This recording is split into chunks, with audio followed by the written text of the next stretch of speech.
Hello everyone, welcome to my YouTube channel psych growth. और मैं आपके साथ क्लिनिकल साइकोलॉजिस्ट। तो आज हम बात करने वाले हैं डिप्रेशन के मुतालिक। डिप्रेशन क्या है? मैं क्लिनिकल साइकोलॉजिस्ट हूँ, तो मैं क्लिनिकल साइड को सबसे पहले मैं रखूँगा आगे आपके कि क्लिनिकल साइड पे ये डिप्रेशन क्या चीज़ होती है। फिर मैं आपकी डेली लाइफ की तरफ आऊँगा कि डेली लाइफ में आपको डिप्रेशन कैसे हो सकता है या आप किसको डिप्रेशन बोलते हैं। डिप्रेशन के अंदर suicidal thoughts, suicidal attempts, weeping spell, sadness और उसके अलावा लो कंसंट्रेशन और नींद का ना आना, अकेला महसूस करना, मायूसी महसूस करना, लोगों से दूर रहने की कोशिश करना और उसके अलावा भी बहुत सारी अलामात हैं जो कि ना डिप्रेशन के अंदर आती हैं। अगर आपको ये अलामात महसूस होती हैं तो आपको डिप्रेशन है, अदरवाइज़ आपको डिप्रेशन नहीं है। अच्छा, अब डिप्रेशन जो हम लोग डायग्नोस करते हैं, जिसको किसी को टाइटल देते हैं कि इसको डिप्रेशन है, वो हम DSM जो है उसके अकॉर्डिंग देते हैं। DSM के अकॉर्डिंग हम डायग्नोस देते हैं उस बंदे को कि ये डिप्रेशन है। और डिप्रेशन के अंदर बहुत सारी टाइप्स आ जाती हैं, उनमें से चंद मैं आपको कम टाइम में समझाने की कोशिश करूँगा। सबसे पहले आ जाती है सीजनल डिप्रेशन। सीजनल डिप्रेशन मतलब मौसम के चेंजिंग की वजह से भी आपको डिप्रेशन हो सकता है। ये इलामात आ सकती हैं। सिंपल लफ्ज़ों में बोलूँगा, मैं डिप्रेशन नहीं बोलूँगा, मैं बोलूँगा कि ये इलामात आ सकती हैं। जिस तरह मौसम की चेंजिंग में, जिस तरह सर्दियाँ आती हैं तो हमें अकेला महसूस होता है, अकेले रहने को दिल करता है, उदासी मायूसी के ख्यालात आते हैं। तो ये सर्दियों में, जैसे सर्दियाँ शुरू हो रही होती हैं तो ये ख्यालात आते हैं, सर्दियों में भी आते हैं।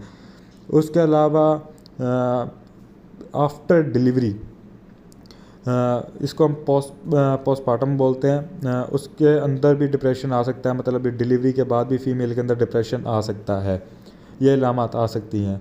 उसके अलावा मेंस्ट्रुअल साइकिल के दौरान या उसकी डिस्टर्बेंस की वजह से भी डिप्रेशन हो जाता है, उसकी वजह से भी हो जाता है और डिप्रेशन की वजह से भी मेंस्ट्रुअल साइकिल फीमेल के अंदर डिस्टर्ब हो सकती है।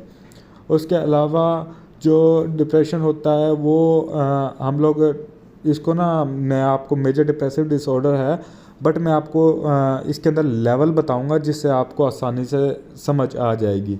सबसे पहले इसकी 3 लेवल्स होती हैं डिप्रेशन की। सबसे पहली जो लेवल होती है वो होती है माइल्ड, जो कि हम मोस्टली लोग डेली लाइफ में महसूस करते हैं। कभी कभार ऐसा होता है कि ना किसी इवेंट की वजह से, किसी भी वजह से हमें उदासी मायूसी के ख्याल आने शुरू हो जाते हैं, ख़ुद को नुकसान पहुंचाने को दिल करता है, रोते हैं हम लोग।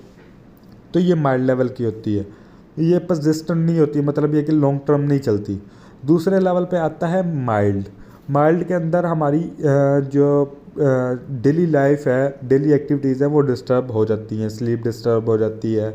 और मतलब ये कि डे टाइम में हम मोस्ट ऑफ द टाइम इसके बारे में हमारे ख्यालात होते हैं, इसी मतलब है कि अकेले रहने को दिल करता है, मायूसी रहती है, सुसाइडल थॉट्स भी आ सकते हैं, अटेम्प्ट्स ना होने के बराबर होती हैं। उसके बाद आ जाती है सवेर। सवेर से आपको अंदाज़ा हो जाएगा कि सवेर का मतलब क्या होता है। तो इसके अंदर आपको सुसाइडल थॉट आएंगे, सुसाइडल अटेम्प्ट भी होगी आपकी, हो सकती है और नहीं भी हो सकती। उसके अलावा ये परसिस्टेंट होगा 6 मंथ तक। अगर ये 6 मंथ तक परसिस्टेंट होगा तो DSM के अकॉर्डिंग हम उसको depression, major depressive disorder count करेंगे। लेकिन जिस तरह के ना हमें डेली लाइफ में मॉडरेट लेवल भी है तो हमें देखने को पेशेंट मिलते हैं, तो हम उनको भी डिप्रेशन कर देते हैं, लेकिन उसको मेजर डिप्रेसिव डिसऑर्डर में नहीं रखते। अच्छा, आप डेली लाइफ में आप ये इन सब एग्जांपल से समझ गए होंगे कि आपकी डेली लाइफ में डिप्रेशन को आप कैसे देख सकते हैं और डिप्रेशन है क्या चीज़, और उसके टाइप्स भी आप समझ चुके होंगे। अब इसका ट्रीटमेंट हम लोग नेक्स्ट वीडियो में इसका आपसे डिस्कस करेंगे और मैं आपसे शेयर करूंगा इसका ट्रीटमेंट, कि इसका ट्रीटमेंट क्या है, अगर हो गया है, और अगर नहीं हुआ तो इससे बच कैसे सकते हैं, और उसके अलावा इसके कॉजेज़ क्या हैं, ये हम नेक्स्ट वीडियो में डिस्कस करेंगे। तो काइंडली मेरा चैनल लाइक करें और सब्सक्राइब करें। शुक्रिया।